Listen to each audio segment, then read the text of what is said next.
15, 10, 5, touchdown, Kansas City.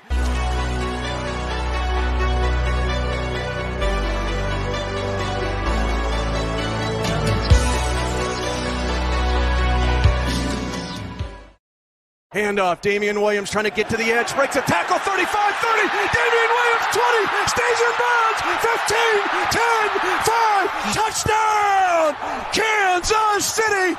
Damian Williams runs to immortality and will be remembered forever in the Chiefs' kingdom. A 38-yard touchdown run, and the Chiefs lead 30-20. Welcome into your Chiefs post-game show. Unfortunately, 27-24, the Bengals come out with the win. There's a lot of blame to go around. Offense, defense, we couldn't stop the run. We just couldn't be consistent on offense to move the ball in the red zone. Travis Kelce with the fumble. The offensive line having issues getting Mahomes sacked there at the end. But I'm Noah Groniger alongside Clint Schweitzer. We're being joined by our guys, Brian B. Shinen from Hot 103 Jams. Clint is excited to be here. And Rich Balldinger, former Kansas City Chiefs offensive lineman. We're all here to just envelop this loss and just let it set in, guys. Brian, what do you say? Yeah, well, I wanna go back to Arrowhead Allies this past week when I asked you, gentlemen. I said, you all think the Chiefs are going 15-2? And I think everybody on the panel said yes. I said, if we get this win. And I predicted a loss in the game, so. Yeah. But you know, I'd be lying to you if I didn't say that I saw this coming, but I was just super confident in the fact that Patrick Mahomes wasn't gonna lose 3 in a row to these dudes. But yet here we are. And I guess I look at it like, well, every superhero needs a villain.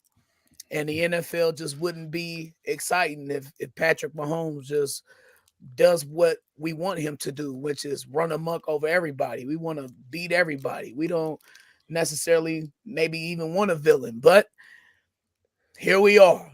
We see our villain. It is definitely Joe Burrow. And I have so many thoughts about that young man because he's special. He really is. He's a great quarterback. Yeah, but if he gets hit in the face, they throw a flag. Our quarterback gets run over by an 18-wheeler. We don't get a flag. We go over there and say something to a quarterback, it's the end of the world. We go to DEFCON 5. So I throw something to play on those guys in the striped jerseys. But, guys, you're right. Frustrating loss. I really thought the Chiefs wouldn't lose 3 in a row. I really thought they'd find a way. But I give credit to the one area of Cincinnati today. You know, Coach Pollock over there, the offensive line coach of Cincinnati, he played at San Francisco when I was in the league. And he did a great job. They really did. They locked up against us, and they controlled our line of scrimmage up there up front, and really, especially on third down. I think Cincinnati was like 8 of 11 on third downs or something like that. So good job on their part. I thought we would have done better, but we didn't. And when Joe Burrow has time in the pocket, any quarterback in the National Football League has time like that. And when you've got receivers that big, that physically strong, nobody's going to be able to stay with them one-on-one. You just can't match up physically wise with them, and they got it done. So Chiefs going in looking at playoffs going forward, you're going to have to find a way against these guys because you're either going to see them or the Titans coming again, right? Yeah, I talked about it in pregame, guys. The Bengals coming in only had 17 sacks on the entire season. The Chiefs had 35. Bengals in the bottom 4 teams when it comes to getting quarterback pressures and sacks. Today, it didn't quite play out that way. And we talked all year, you know, Brian and Noah on our Arrowhead Allies show about this young secondary and how it's got to go out there and it's got to be a baptism under fire and they've got to learn, they've got to improve. It's getting worse. And we basically traded Tyreek Hill for this defense that we see out there. And that goes to George Karlaftis, that goes to Trent McDuffie, that goes to some of those 7th round picks that we got in some of that trade and some of those parts that we put together. And as I'm looking at it, as the season's kind of getting down here to the home stretch here, you can't look at this and say this is the end of the world. What you can do is you say, this is a thing. This Cincinnati thing is a thing. I got Joe Burrow behind me because he owns me. Brian, he owns you. He owns this whole goddamn town. And we go into the playoffs. Noah says all the time, I'm not scared of anybody. You know what? Paint me scared. I'm terrified. I don't want to see that bunch ever again. For the first time in the Mahomes era, I am scared of a team, and it is the Cincinnati Bengals. Give me the Bills, give me the Titans, give me anybody but the Bengals. I disagree. I disagree. Go ahead, Brian. I'm sorry. Look, the competitor in me, I'm not finna bow down to nobody. Period. Nobody owns me. I will do it for us. You're scared of the Colts, Brian. You're scared of the Colts. No. I'm not like I'm not. I don't like playing them. I'm not scared of them. I like Colts or Saints. Who would you rather play? I'd rather play the Saints. All right. I don't want to play the Colts. All right. But I will if I have to. And we're gonna have to see these dudes. Mm-hmm. If we want to go to the Super Bowl, we're gonna have to see these guys. We're going to have to, fam. Like, you think Buffalo's beating them? They play Buffalo, right? In the next couple weeks or so. Cleveland beats them. Man, right. Look. Started 0-2. They lost to the Steelers week 1. Let's talk about 9. Because this young man, you saw it at LSU.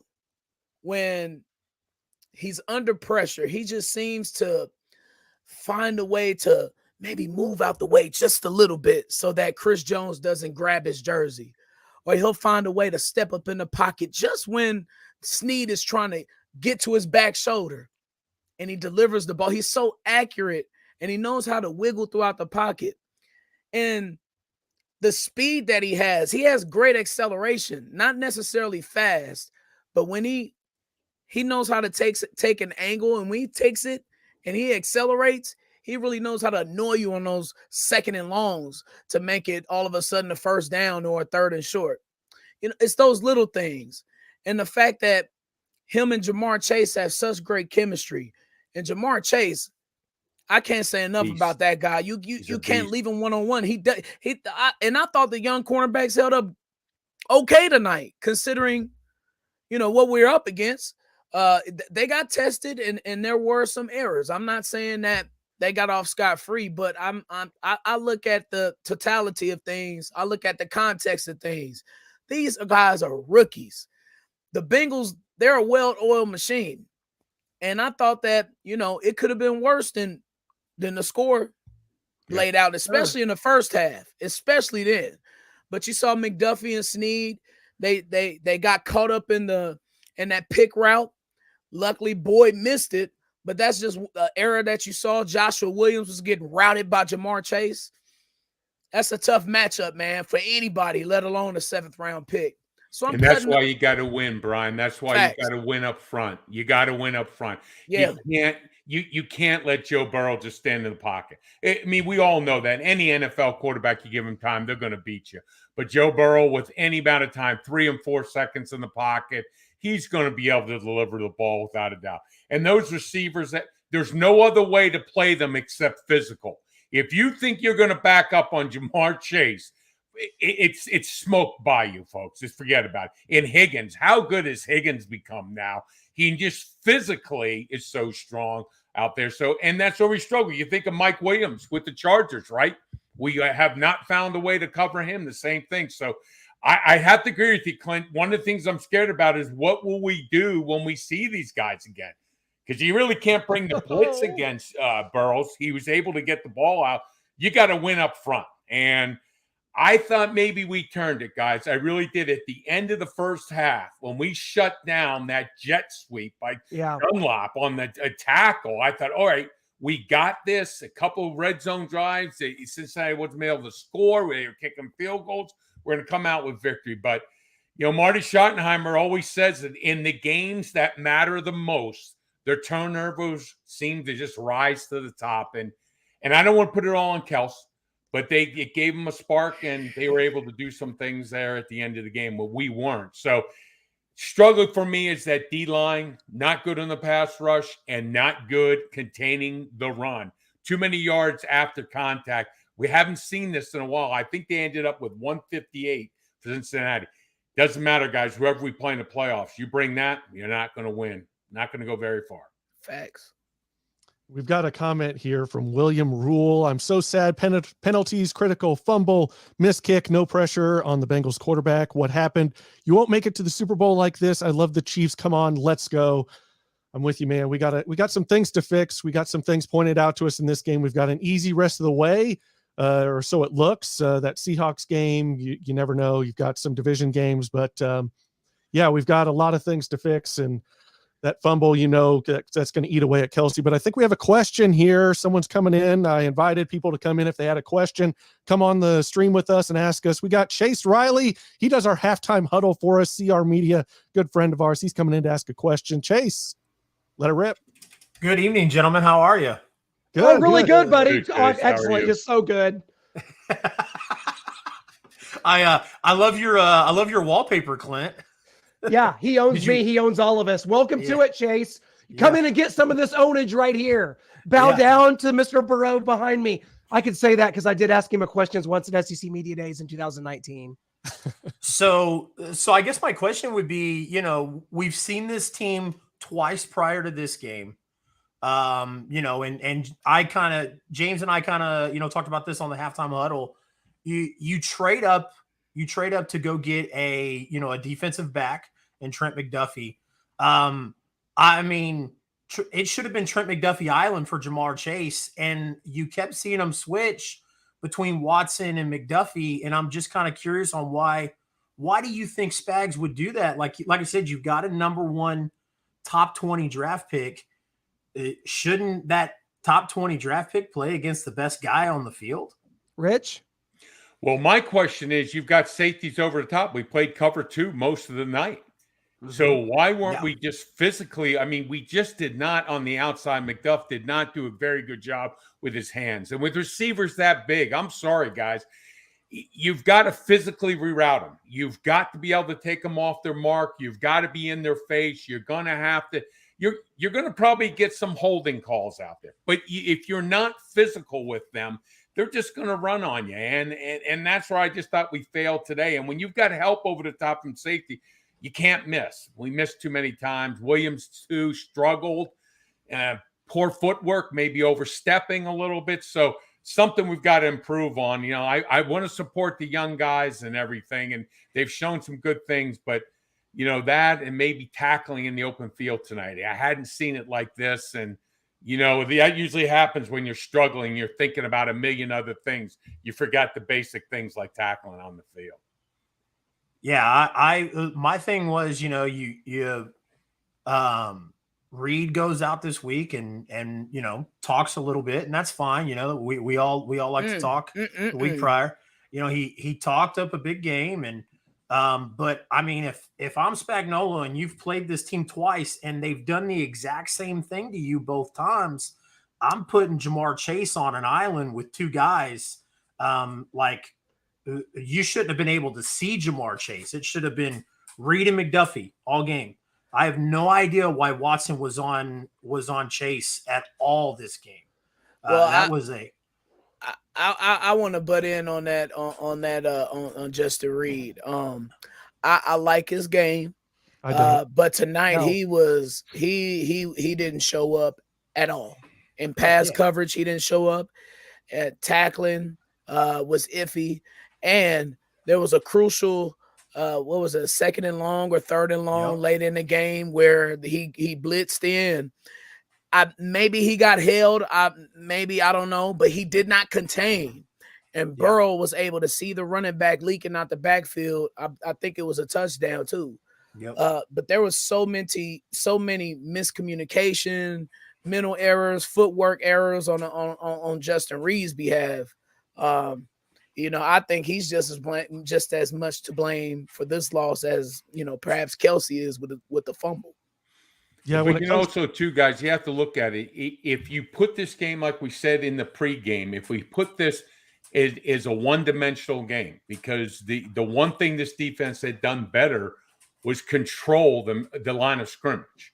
We were gap sound in the last couple of games. We were controlling people. They weren't moving.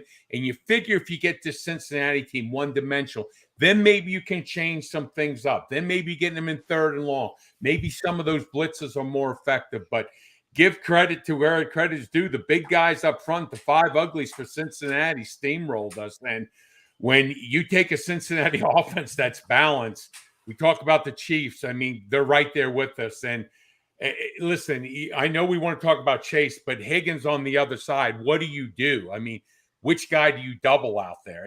They've shown you that physically, whether they're running or this, be able to match up on the outside. So strong outside the numbers, they just don't get rerouted. And hey, Rich, speaking of run discipline, right, or gap discipline, you saw it on the first drive where you remember when Chris Jones got in the backfield, right? Uh-huh.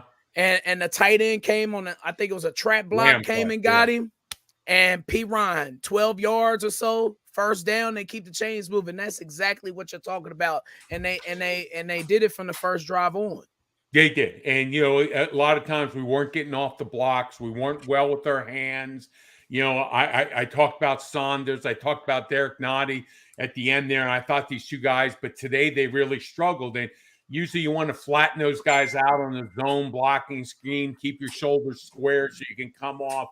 Don't give a backside crease. But P. Ryan found too many of those. But even still, though, even when we made contact, how many times was P. Ryan hit and still went through 2 or 3 more yards? And that adds up in the game. So it was a 3rd and long that happened. That 3rd and long, and he stretched out for 2 or 3 more yards, got the first down, kept the chains moving. Yeah, they did. I mean, and so, when you're going to have to understand that I think some teams are going to say, hey, the physical part of the game, do they really believe the Chiefs have the physicality part of their game week in and week out? And I wonder about that sometimes.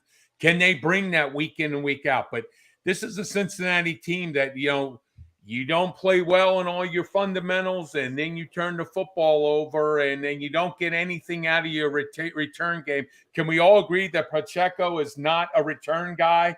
You don't see any quickness or lightning from him in that return.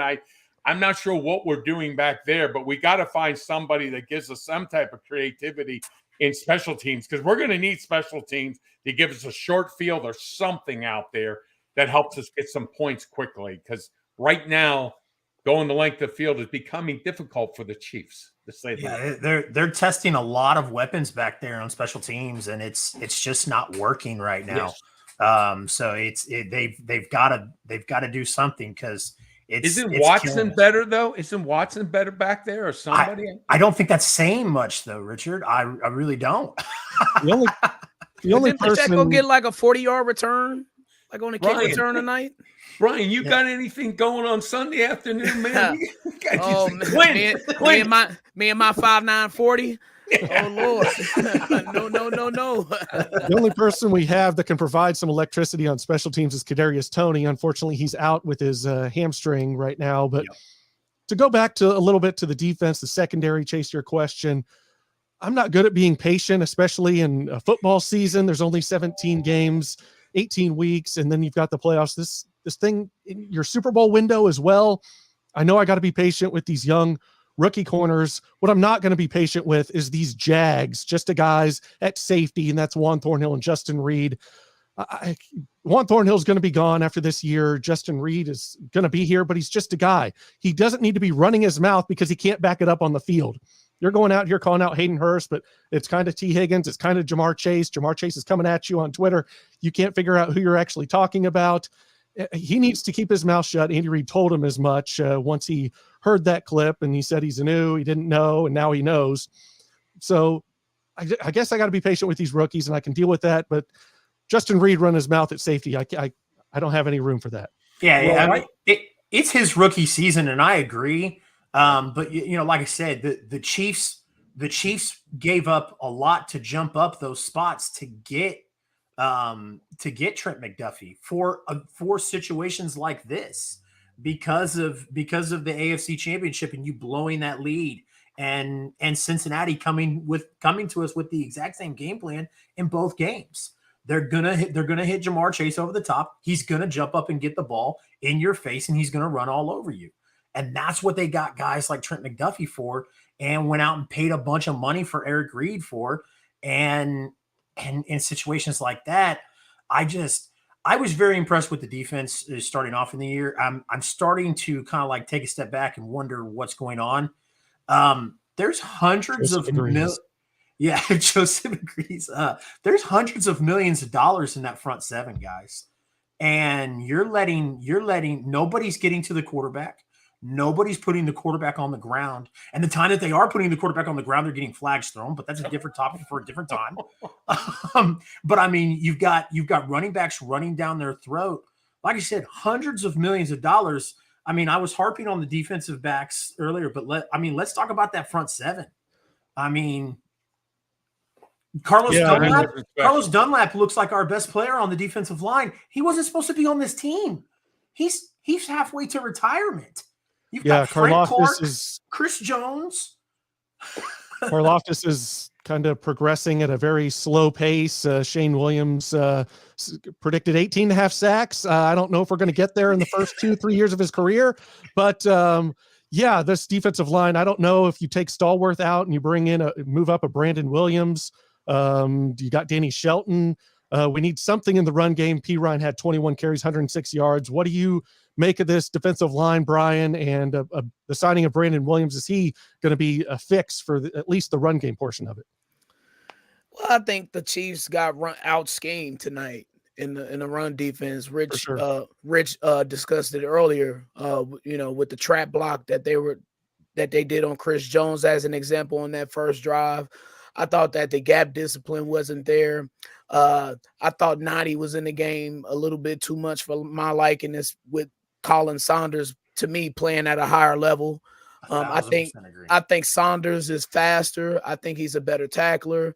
But Frank Clark, you mentioned it, Chase, about the D-line not getting to the quarterback. When you watch Philly or when you watch Dallas, and there's like a crucial 3rd and long or something of that sort, they usually, in those situations get to the quarterback. Now, of course, our get to the quarterback guy is Chris Jones. And I thought they did a great job of taking him out of the game and kind of double teaming him in certain spots and then let him run free in the open run game in certain spots and trap blocking him and doing stuff like that.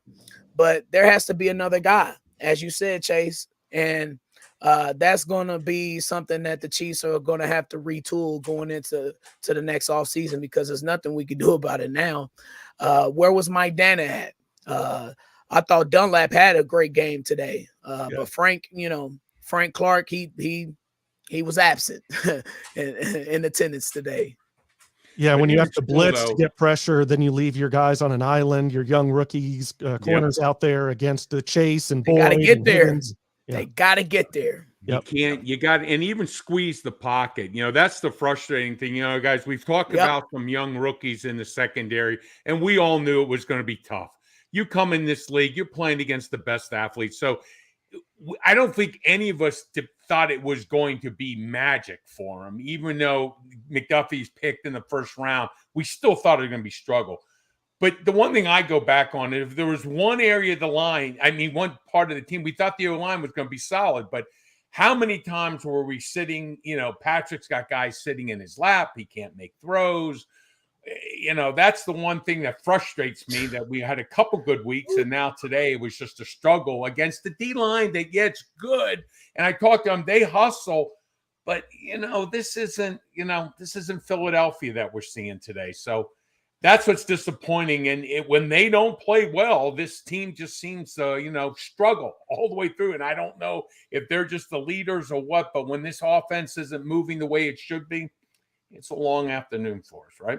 Absolutely. Yeah. That you've got Orlando Brown Jr. arguing in the offseason, or not arguing, but, kind of pushing back on the team. He wants to be one of the highest paid left tackles in the league. And like Richard said, you've got guys in Patrick Mahomes' lap. Like, that's what you were brought here for. We gave away all that draft stock to bring you in here, and you've declined a contract. You want a bigger contract.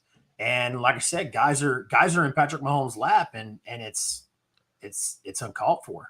Well, and it's not, you don't even have to sack the quarterback, but if you're squeezing the pocket on every play, the timing of routes are not going to be there. Now, listen, give Cincinnati good credit. They were walking up people all over. Then they would end up dropping out, and drop 8. And they would only rush 3, and Patrick didn't know where to go with it.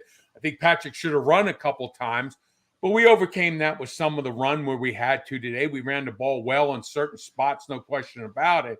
But overall, still though, at the end of the game, you just those 5 guys you have to count. I thought Allegretti struggled against the bull rush with Reeder inside. Orlando Brown, I mentioned him. I know Wiley on the outside. I try to fight for that guy every week, and he had some struggles outside there too.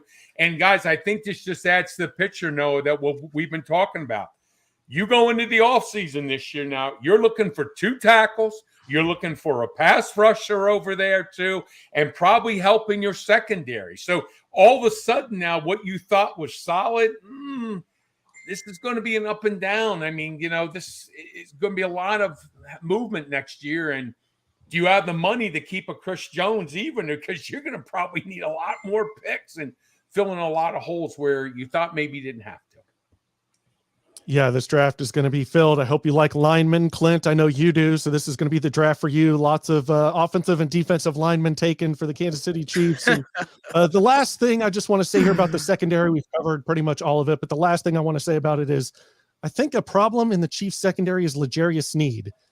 And I say that I'm not saying he's the problem. I'm saying, listen, hold on, Brian. I'm chilling. I'm All right, I'm just saying because I have an affinity for L'Jarius Sneed. I do too. I'm saying the fact that he is your best corner and you really don't put him on a Chase or a Higgins because he's your Swiss Army knife. Him being your best corner and your Swiss Army knife and your best guy to come after the quarterback on an edge blitz, I think that's a problem because then you take that guy out of covering one of the better receivers to put him in different situations in the box to help stop the run because he's a sure tackler, to help something out in the flat with a swing pass and being a guy that comes off the edge. I think that's a problem for the Chiefs secondary because they need him out there covering a Chase or a Higgins. Yeah, that's a perfect example, Noah, because you have to ask yourself. I mean, I know Steve Spagnuolo loves his blitz packages and everything, and that's fine. But you have to ask yourself, are we bringing L'Jarius Sneed up to the line to blitz because the 4 guys on the line can't get to the quarterback, or is it just a formation in the plays? Well, and even still, though, you always go into a game like this, you go back to critical situations. You talk about a fumble, and I don't put everything on Kels. Some breakdowns, third downs, we couldn't get off the field. But where was the leadership on defense, and where were the coaches when Evan got that pass out of the backfield for the touchdown after the fumble? You saw there was miscommunication. Nobody knew who was where. At that moment, call your timeout. I mean, you've done well. 3 drives, Cincinnati had not scored touchdowns. And this is the one time you want to make sure maybe they kick a field goal. You're right. You're still in this game after a turnover, but still no timeout called, miscommunication. Evans out of the backfield and an angle route, and boom, there's a touchdown in the game. And you could see it in the replay. We were standing around, not good. So you got to always look at that. Who's on the field? And believe me, there are times when things come up, especially against an offense like Cincinnati, where if you're not sure, man, talk to the coaches. Find out where you need to be because those athletes out there, you can't give them any free plays. You talk about L'Jarius Sneed, and Rich brought up Chris Jones contract. Hell, I'm worried about the Chris Jones future in Kansas City, but L'Jarius Sneed too. He's like cornerbacks. That's a premium position in the NFL, and it's something that you need. It's definitely a top 3 position maybe next to the quarterback and left tackle. Wide receivers thrown in there too. DN is thrown in there too. But be that as it may, L'Jarius Sneed is he's gonna cost a pretty penny, and that's where I'm worried about the future of the Chiefs in the defensive backfield. Because imagine the defense now without the services of L'Jarius Sneed. Where would those extra sacks come from? Where would you lock down outside or in? He could play outside or inside, and that's what makes him so special. He's and he's one of your better tacklers on your team too. I agree, Brian, and the thing that about this league, the double-edged sword about this league is things can switch on a dime. I mean, we saw what happened with Rashad Fenton. Rashad Fenton last year was one of the top-rated defensive backs in the league. And then he got traded away for a 7th-round pick this year. So, do you keep L'Jarius Sneed? Do you pay him big money? Because cornerbacks, like you said, they are high priority. And then take the chance of him falling off as bad as Rashad Fenton did. or, take the chance of letting him go to another team and he winds up, excelling. So, my question is just thinking, how about Chenal? When he did, here's a rookie linebacker, was up at Wisconsin. I think was close to record for the number of sacks up there. Why isn't he involved in our pass rush game? I mean, I just don't understand this. I think you got to have that rotation, and sometimes you got to find ways to get guys in there.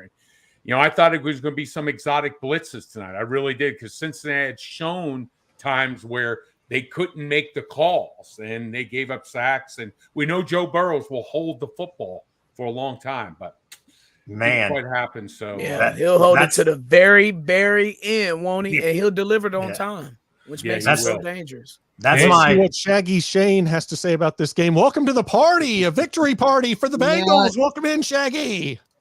I think it's has to be psychological now, Rich. What do you think? The fact that the Chiefs haven't beat them, if we have to play them in January, regardless if it's here, there, or in a dome in Detroit, God forbid. I'm just saying, if the Chiefs have to face the Bengals now next month in the playoffs, aren't you now concerned that it's going to be a psychological issue with them since they are 0-3 against them? Yeah, I think so. I mean, the thing that I want to know is, will the Chiefs match their physicality? I mean, both our offensive line beat us up and their D-line beat us up. And when you don't win the war in the trenches, I'm not going to talk about defensive backs. I'm not going to talk about wide receivers. I know it starts right there, and we weren't able to do it. And maybe it's because the Chiefs don't get beer after the games. I always said, because we got cold beer, that's why we played well. So it was something to look forward to. So life's not complicated there, Shag. I mean, you got to do things for these guys. But I'm just disappointed in the way our front five played today in this game. I thought we ran the ball, but when we had to pass protect, we just weren't there. And listen, Cincinnati's got some guys that bring it. But as I said, this is not the Eagles. This is not, coming at you. So I think we should have been better. And I don't want to see Patrick, and I'm hoping that he's okay. I don't know what happened there on the foot, but we'll see. Please, good segue. And I have to mention this because it has not been brought up. And yes, there's comments about Kelsey killing us with the fumble. And yes, I do agree. This is definitely on Kelsey. You got a 7-point lead in the fourth quarter, and we're driving down, to really put the hammer down, in the words of the great Mitch Holtis. But I want to point out on that third and long or third and manageable, I can't remember. But it was before the Bucker field goal miss. And Mahomes' eyes was downfield, locked in downfield on, I don't know who, perhaps Kelsey. But man, I'm sitting on the couch. I don't have the best view, and I'm not Patrick, and he's great. But I did see Jerick McKinnon wide open in the flat with nobody around him for a couple of yards. And I say that to say that Patrick Mahomes has not yet mastered as well as he's played this year. And he, to me, in my opinion, he's still the leader house of the MVP race. Maybe, Joe Burrow, he's in there now. You got Burrow, you got Allen, you got Hurts. Mahomes, you got Hurts. But now, you got to compete with Burrow. But Mahomes has not yet mastered the too high safety. They play 8 deep defense. He hasn't mastered it yet because McKinnon was wide open in that flat. And maybe perhaps he only gets 5 or 6 yards. It's 4th and 1 and 4th and 2. Call the hell whatever you want to call on in that situation. So, Patrick still has a little more work to do. Do you know what that was, Brian? Brian, have you seen the memes on the internet of the old 1990s cartoon of Wolverine when he's looking at the picture? Yeah. Pat is Wolverine, and the picture is Tyreek Hill. Yeah. It was MVS. And there was multiple times in that game where Patrick tried to – you're seeing it where Pat misses that Tyreek Hill aspect. He's looking for MVS down the field, and every time he's trying to go for that big play and, accentuate the positives, hide the negatives is what I've always said. You're not going to get that big down the field play like you had with Tyreek. MVS is not Tyreek, as we've seen. Nobody has that speed. But then again, guys, how about the first drive in the game. We kick Yeah. a field goal, and I don't know if you noticed that Patrick's going back in the huddle, and he's yelling at Watson because Yep, I saw Watson, that. pass, Yep. he didn't keep running. He And if he said, would've "Use kept your running, it's a head." He said touchdown. something He's like going- that. Yeah. Yeah. I mean, so there's just mistakes across the board. That's what I say. I never put it on one play. I know that turnover, everyone wants to do it. And yes, it's part of it. You add that into the puzzle. But the breakdowns by the receivers, the drops by him, BS when we need it, but he had some big catches. So, a little bit of everything. And you're going to have to help out your quarterback, your receivers. You've got to make some catches because this guy's under duress. He's not getting the protection all the time. He's having to throw. He's getting hit. I mean, and, the touchdown throw, he gets hit smacked in the face. How there's not a flag, I just simply don't know. So receivers got to do better jobs than that. But Andy's also going to have to find a way to move this ball out of the quarterback's hands quicker. If it's rolling the pocket, whatever it is, but to stand back there, listen, you just, your heart almost stops when you see this kid's, almost get injured and you're wondering, is Patrick okay? It's at that foot again. And so it just, I don't know. We're going to have to find better because protection right now, pass protection is not where our front five is at. It's just not good enough. You need Kadarius Toney back. I mean, he brings so much to this offense, and the quick screen game, the jet sweeps, just something quick over the middle where he can beat his man quick because he's got the speed, he's got the acceleration, he's got the agility, and he's got the shiftiness. So you need that back in your offense. We got to get that hamstring healthy. And we see what MVS, he dropped 2 big passes, one deep down the field, the possible touchdown that he dropped, and then he catches 2 out of 4, 50%, career 50% catcher or dropper, whatever you want to say there. And so that's just what you can expect from MVS. I want to go ahead and I want to ask my one question. I know I've kind of overstayed my welcome, guys. I know this is supposed to be a one question form. Here's my question. This team has come up short in really tough games against 2 teams that you could possibly see it deep in the playoffs or in an AFC championship. Is that cause for concern, or is that just, I mean, obviously you're not going to win them all, but the 2 that stand out to me the most is this game and the Buffalo game. Like I said, both teams that you're going to see in mid-January. I don't think it's a cause for concern. I don't. I think it speaks to how close the AFC is and competition. I really do. Coming into the season, we all knew this was going to be a dogfight. And nobody, I don't give a damn who you are. Maybe Noah, maybe Clint, because, they're more on the positive side. But I didn't think the Chiefs were going to be 9-2 at this point, 9-3 now. But we knew the AFC was going to be Did you just say Noah was on the positive side? He is for the most part as far as the no. What did you have coming into the season? What was the record? What didn't you have it at like 12-5 or something like that? Yeah, So I don't think a lot of people had the Chiefs going 9-2 going into the Cincinnati game. And Cincinnati's a great team. Buffalo is a great team. It'll be different if we lost to Houston or Detroit or Denver, then I would be worried. The Colts game, we saw what happened. It was just a disaster all around. And my thing is the errors that were made in both the Buffalo game and the Cincinnati game, they're very fixable. All right, Herm. I disagree. I think it's not fixable when you're owned. When an offense that gives up numerous sacks to everybody else sacks Joe Burrow plenty of times. Oh, Joe Burrow and that weak offensive line. Boy, the Chiefs got to be licking their chops. That offensive line owned the Chiefs defense, man. They moved the ball at will. Only reason Carlos Dunlap made one miraculous play to get us off the field, but other than that, they dominated. Even when the Chiefs blitzed on the last touchdown pass to the Bengals running back, that they were stonewalled. They blitzed 2 extra guys. They were stonewalled. The Bengals are in the Chiefs' heads. I don't want to face them in January. I don't care if it's here. They're in my head. They should be in yours because the Bengals own the Chiefs. Titans also too. I think the 2 teams I worry about more than anybody are the Titans and also Cincinnati, because it seems like throughout the game the physicality they're able to bring more of it than what we can for 4 quarters, and we break down in key situations. But hey, and again, it's a game about passing. It's a game about quarterbacks.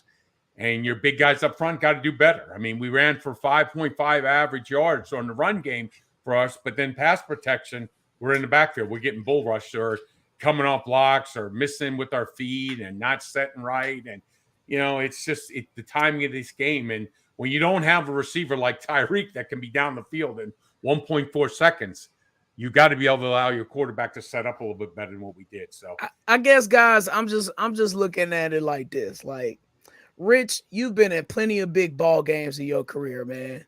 And man, the momentum shift, it is real. Like it overcomes us in the stadium, let alone like you guys on the field. So that Kelce fumble, man, it was so huge in the fact that the Chiefs were this close to having these guys in a chokehold to where it was going to be a whole new ball game for the Bengals. They weren't going to be able to run the ball how they were running it. Mm-hmm. So they were going to have to pass the ball, and who knows what happened after that. So that's why, man, it's such a momentum swing when you can't really chokehold a team, when you put a team to almost to death. And now all of a sudden they're like, oh, it's real now. We got to come alive. So now we're going to see your best stuff. And it just sucks that, but I think that I'm going to take from Clinton, be on the positive side. And I think this will help the Chiefs later on. I think psychologically, this is going to motivate the guys to be better. I think Kelce is going to think about this fumble later on and is really going to be on his P's and Q's if we see them in January. And we saw them in January in the AFC Championship game, which we blew, and you think that's on their mind, and they're coming into this game with everything to prove, and they collapse again with a bunch of mistakes and getting run over and trying to get after Joe Burrow and still can't get him on the ground. I'm not going to say I'm concerned. I always say I'm not scared of anybody. Bring on anyone. I got Patrick Mahomes. After this game, the Bills and the Bengals, I'm not scared, but I'm not puffing out my chest like I normally am. I'm not saying we got Patrick Mahomes. I don't care. We're going to win. You shouldn't. They're great teams. They're great teams, man. And this could have went either way. Both of the Bills game and this game, it could have went either way. It was absolutely. Before this, I was like, no, we're coming out on top. It's not going to go either way. It's at least 51% Chiefs. Now I'm like, it's 50-50.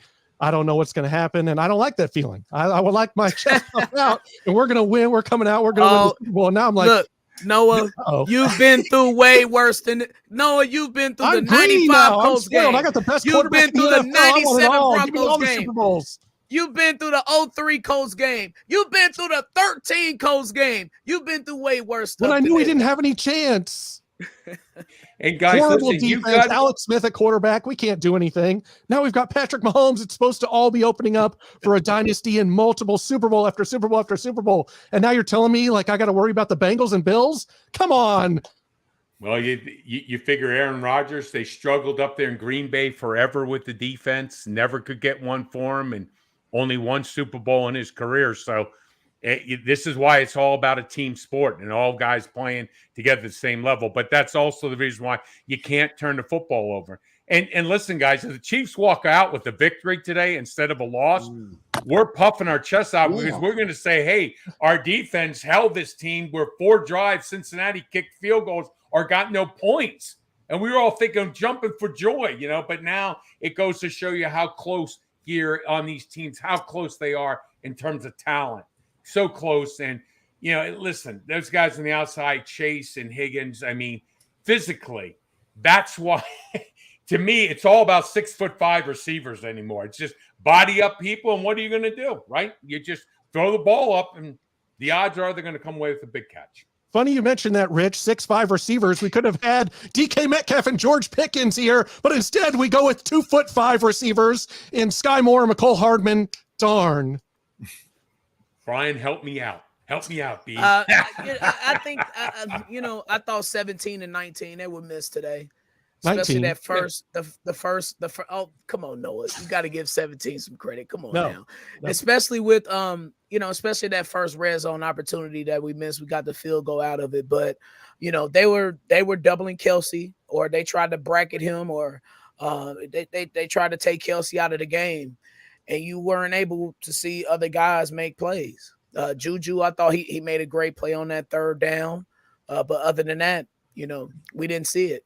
But and I'm going to tell you guys, when we have got to chip and hold for 1 second on our Right. blocks Yep. and then get people out, it slows up and allows that coverage to stay back. Yep. Believe me. I mean, listen, everybody, Fisher was out there, left tackle. People were always worried about him, but we could leave Fisher out there alone. Sure could. And believe you look at, and then when you're putting 5 out, especially Kelsey, when there's games when we see there's nobody one-on-one that's going to cover him. But when he's held up for a second, so now there's the timing factor in this. And that's why I keep going back to this for our pass protection. Those 5 guys up front are going to be the difference for us, because if we can't get people out and you're going to have to stay in with max protection, it makes a long afternoon when you don't have a Tyreek Hill that can beat a cover 2, can get between safeties. Patrick's just not going to have time to really make a lot of those deep throws, and it takes away so much. So I put a lot of the onus on this O-line. I really do, guys. I think they've got to play better. They're expected to, and today is not a game-winning performance for them, and they know it. And if you play at that level, it's going to be a long afternoon for Patrick and whoever you play defensively. Absolutely. And moving forward here, you've got a fairly easy schedule, it looks like. 2 games against the Broncos, the Texans, the Seahawks, the Raiders. Maybe the Raiders are finding some life. I don't think it's going to be enough life to beat the Chiefs at the end of the season, but and the Seahawks sneak away with a win against the Rams. So what do we make moving forward here? Where did the Chiefs sit? Does this change anything for anyone in any sort of way? Well, last year after the Chiefs lost to the Bengals, it was the 16th game of the season. The Chiefs went to Denver, and I think you could see that they were still feeling that Bengals loss at Cincinnati the week before. The Drew Lock was running around all the field making plays, and the Chiefs were trailing by 1 point going into the fourth quarter, and then Denver had that long 8-minute drive, and they handed off and Bolton. Yeah, then they handed off to Melvin Gordon inside the 15-yard line, and Melvin Ingram hit Melvin Gordon, and Nick Bolton took it 85 yards to help win that Chiefs game. running back. You practice squad, please. You hope that the Chiefs don't sleepwalk through Denver, because you don't want to be in a situation next week at this time in the fourth quarter going, man, are we still feeling that Bengals loss from the week before? You have to put this game behind you quick, which I'm sure Rich could attest to. Oh, yeah, you can on this one. And you got to you got to go out and say, okay, we got to take care of some things. There's some issues fundamental wise, and you're just going to have to know that, because you're going to have to find ways, because people are going to rely on you, that we have to stay on the field. We've got to be able to make drives. We've got to be able to convert touchdowns, because on the other side of the ball, they're just such talented people there, like Cincinnati. And we know what Josh Allen in Buffalo is. And we know the Titans with Tannehill back at quarterback is a whole different offense. And they know how well their defense is, everything. So, yeah, there's a lot of little mistakes when you put them together, people not doing the right things, defensively not communicating. I think we'll put that aside, but I have to agree with you guys. I don't want to lose to Cincinnati, but I didn't think that the Chiefs would be where they are right now with their record. I really didn't. I thought the younger guys would have struggled more, but it is what it is. You're just going to have to find a ways to improve quickly here, because it's the National Football League. And believe me, Wednesday comes around real quick, and coaches after a loss like that are not in a very good mood on Wednesday morning. So the players will figure this out. I really believe that they will, and they'll get things done. Yeah, I think going forward, man, the Chiefs have zero room for error now. No more Rams games. Yep. And when I say that, I mean no more taking it easy. You got to put the pedal to the metal now, or metal to the pedal, or whatever that term is. You really got to turn it on. Now we're playing December football, and that 1 seed is very important. We need guys as healthy as possible. And that's just that's 1 week less of wear and tear, 1 week less of preparing for another opponent. That's just another week of preparing for your opponent that you will eventually face. So that one, and you're the only team that gets that luxury. No more 2 teams. You're the only one who gets it. And you get to stay on your schedule in terms of being at home. You don't have to be interrupted by travel or have to worry about where you're going or this, that, and the fourth. I know it seems small, but it really is a big deal, I think, to have home field advantage, especially in the confines of Arrowhead. Now, the good side is that besides tonight, Patrick Mahomes, he's looked unstoppable on the road, and his playoff record doesn't even show that because he hasn't even went on the road in the playoffs yet. But I'll be looking forward to seeing the Chiefs at their best for the rest of the season, and hopefully we'll see some blowouts going into the playoffs and let the chips fall where they may, because Buffalo still has a couple of games left that we all need to pay attention to, including the contest with Miami. Yeah, we need that home field advantage. I mean, 1 week less of Orlando Brown getting blown off the ball and getting Mahomes' ankle hurt, so I'll take it. I'm not gonna lie, guys. I'm a big guy. I know the camera kind of hides it, slims me up a little bit, but you think Buffalo's preparing their best wings and sending them to the Cincinnati Bengals today? They're going to face them in a couple weeks, so that'd be kind of dumb, but I guess they could be. Well, guys, we'll see certainly how things play out here as the Chiefs go on the road a couple more times here before a home game on Christmas Eve against the Seattle Seahawks, the only potential playoff team really left on the schedule. So we'll see how things play out. It is a disappointment here, and it changes some things in my mind going forward. It's in my head a little bit. Shane mentioned it. It's definitely in mine, and that doesn't mean that everything's not out there on the table for this team, but very disappointing, guys. Thanks so much for coming in and talking about it. We tend to talk a little more when there's a tough loss here than, say, a Rams game where you just get in business-like and get out. So thanks so much for being a part of the Chatting Up the Chiefs here post-game. Thanks, guys, for all the comments and for staying with us here. We appreciate it. We'll see you guys next week, and go Chiefs. Clint, before we go. Wake Forest, Mizzou, I told you, Rich. But before we go, Jerry Garcia always told me you have the ability to take what's inside your head and take it out. Do I need to send you some more information on that? Well, you do. I am into holistic, Eastern philosophies and stuff like that. I know you are too. So we need to sync up on that, and we will sync up in Tampa December 23rd as my Missouri Tigers battle your Wake Forest Demon Deacons in the Gasparilla Bowl. It's the bowl of the whole offseason. We'll Sam Hartman, buddy. Sam Hartman's going to light it up. He's probably going to sit out. Game, babe. Thanks a lot, Rich. That's your word for the day on your word of the day calendar. Gasparilla. Thank you. Go Chiefs.